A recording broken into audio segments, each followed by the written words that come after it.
So talagang tinutukan ni Steve Kerr ang laro ni Yaxel Lendebor. Present siya sa naging bakbakan ng Warriors kontra Memphis Grizzlies kanina sa Summer League. Kasama ni Kerr ang bagong assistant coach nilang si Frank Vogel at nandito rin ang Warriors GM Mike Dunleavy Jr. Kung saan pakitang gilas na naman dito ang rookie na si Yaxel sa harap ng kanilang coaching staff. Grabe talagang ibang klase ang bitbit nitong abilidad sa paglalaro. Tingnan nyo naman kung paano niya binuli ang former number 3 overall pick ng Grizzlies sa nagdaang NBA draft na si Cam Boozer. Talsik si Cam parang bulldozer. Kung umatake itong si Yaxel Lendebor, talagang may totoong lakas ang katawan nito na bubuli.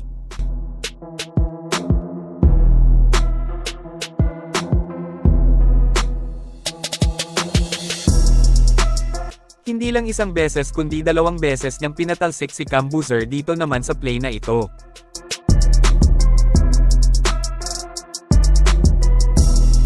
Panes ang number 3 pick sa number 11 pick, patunay na pang top 5 ang galawan ni Yaxel. Ito pa, tingnan nyo kung paano siya makipagbakbakan sa ilalim, walang birong maaasahan talaga ang husay ni Lendebor.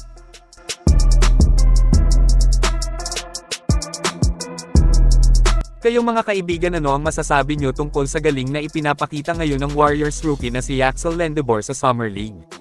Mag-comment lang po. Sa kabilang banda naman, Dillon Brooks, inaming number 1 hater siya kay LeBron at nang tinanong siya kung sa anong kupunan sa tingin niya maglalaro si LBJ next season, ay sinabi niyang sa Golden State Warriors. Ito po ang sinabi ni Brooks, pakinggan po natin.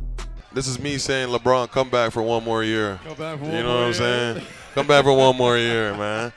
You know what I'm saying? Stop all this waiting shit. You are the biggest LeBron Bro, hater. I'm tough for sure. I'm tough for So sure. I got. Where do you think he's going? Where do you think he's gonna play at? I think Golden State. They go to I state. think Golden State. Yeah. Yeah. Okay. All right. Should be good. Napakaingay talaga ng LeBron te Golden State. Marami ang gusto na makita ang tandem ni LeBron at ng 3-point GOAT sa GSW next season. Kayo, ano naman ang masasabi nyo dito? Mag-comment lang.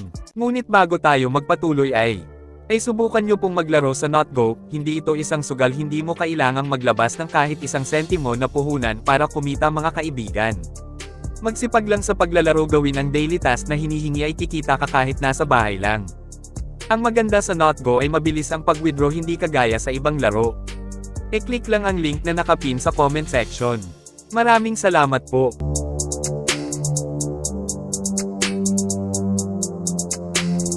Ngayon ay dito naman tayo sa sinabi kanina ng Warriors General Manager sa kanyang short interview sa Vegas.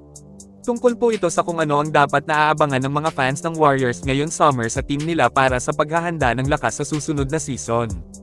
Kung saan sinabi po niyang malapit nang mabuo ng tuluyan ang roster nila. Sa tono niya dito, mga kaibigan, ay mukhang kampante siya na pupunta sa kanilang team si LeBron.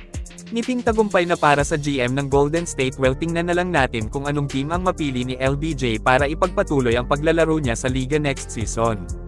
Siguro mamaya bukas o sa sunod na araw puputok na ang balitang pag-sign ng tinaguriang The King sa kanyang bagong team.